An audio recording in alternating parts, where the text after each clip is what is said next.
guys, welcome to an episode of Unfiltrd. This is us. This is me. Oh, my name's Cato. And I'm Gaby. This is Gaby. We nearly forgot our names, who would have thought? And this is Plant. Who doesn't have a name yet. Yes, but it's adding to the war. The je ne sais quoi. Yes. The feng shui. Mm-hmm. You love names like that. I do.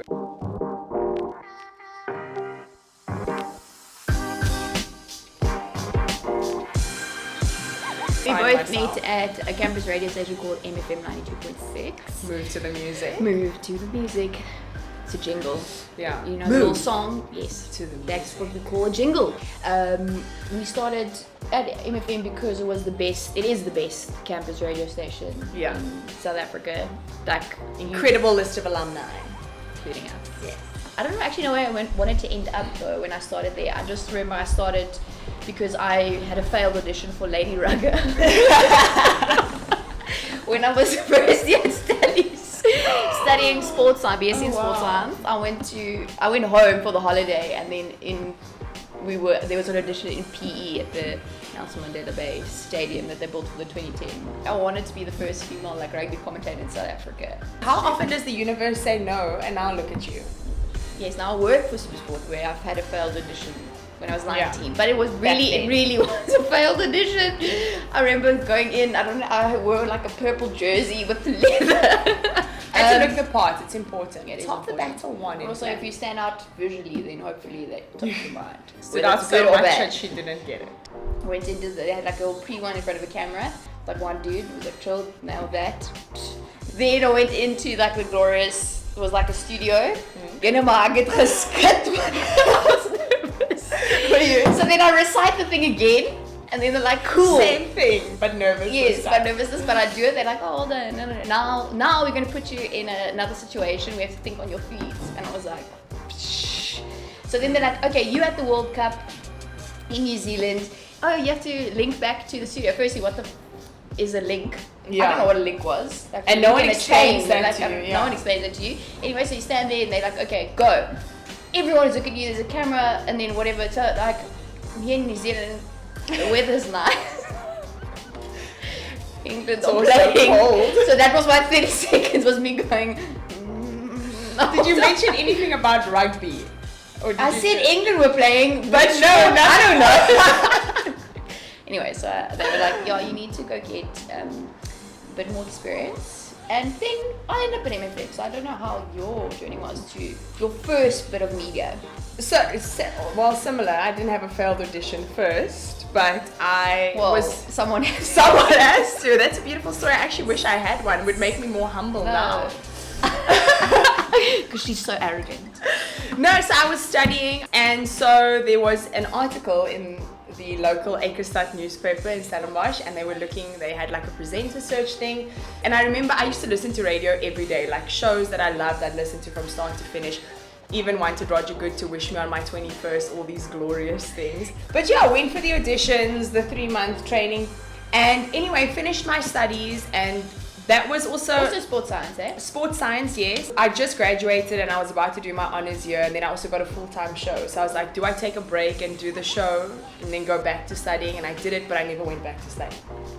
But you did But I did get my degree, yes. And now I'm at that age where I feel like I can go back and study because I feel like a little bit more stable. But I also feel like had I not taken that chance, I wouldn't be where I am today. I think one thing in this industry is there's no substitute for experience. No, not at all. You're going to have experience to have longevity and you can't make it. These things are not in a textbook, and no one's journey is the same. Some people did it fast. Yeah. And some people were there for 6 or 7 years, which is longer than certain people's studies.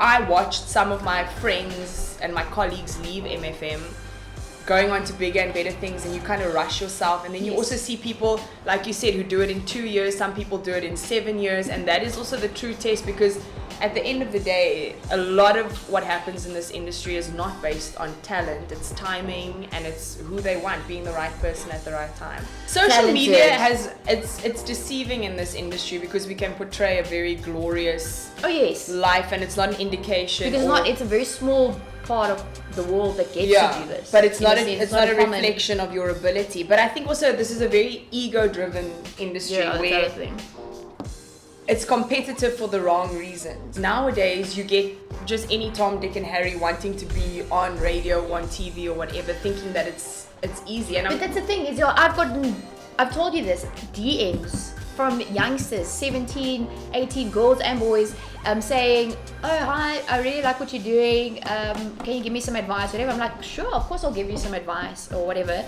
then they're like, oh, can you give me an email to SuperSport so I can email them? Nearly. No, I'm sorry. No, take my advice, do the work, and then you will. Also, I have to vouch for you then. This generation, or I don't know what it is. Instant gratification. Yeah, I'm not going to give you a contact because you DM me, and not because I don't think you are talented or whatever. It's just that you've not done any work. Hard work trumps talent when talent doesn't work hard. But it's also about the hours. It's frustrating because it is frustrating. Because I know what each of us have to go through. Yeah. There are people in this industry who have been working for decades and we didn't even know about them. And then all of a sudden something happens and until all those one day. Yes, and all those years of hard work finally, I don't want to say pays off, because I think if you're doing what you love, then it always pays off.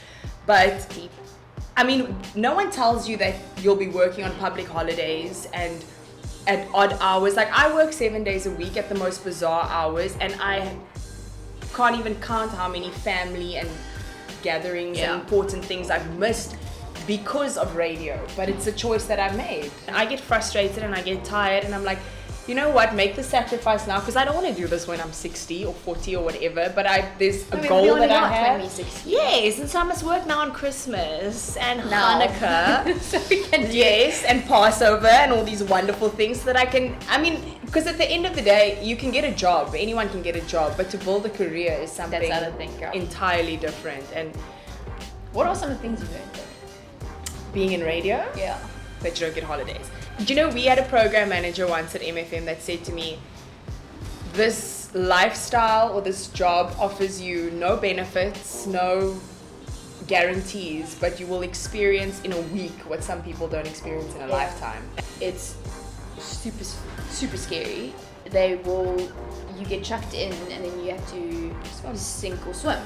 And there's no, oh, that was fine. You just have to do the job, get it done, and then go on to the next one.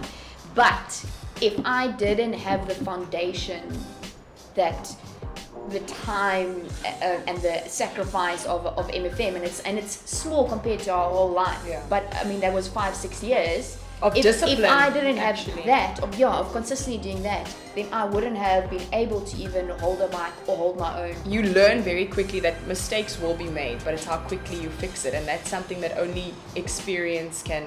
Yeah. If I look at the way I react to things now, it's completely different to when I first started in radio. Like, everything made me panic. Yeah, and also the thing is, everyone has something to say. Everyone has feedback. So my advice for that is, or what helped me rather, is that I picked 5 people I really, really respect and know will give me an unbiased opinion in terms of, even if they know me, they'll give me an honest opinion. Yeah.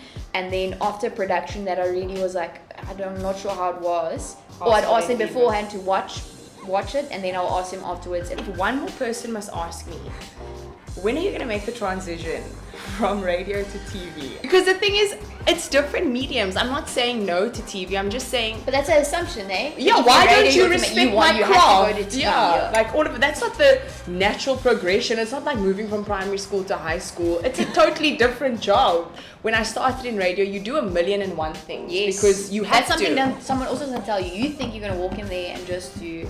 present. Yeah. You have to learn production. Yes, editing clips and audio. All those little buttons you always see in everyone's Instagram post.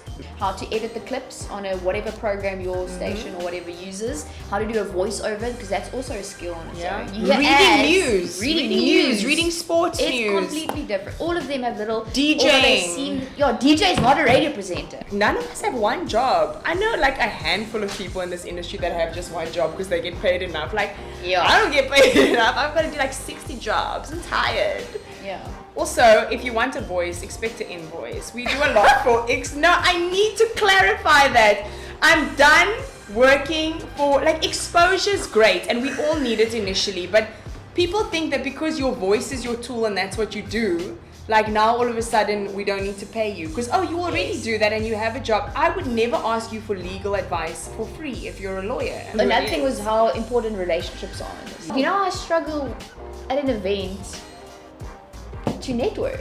Like, I'm not good with it. No, and it's difficult. a skill. Especially from a sports perspective, when you walk into a room, you're usually the only woman.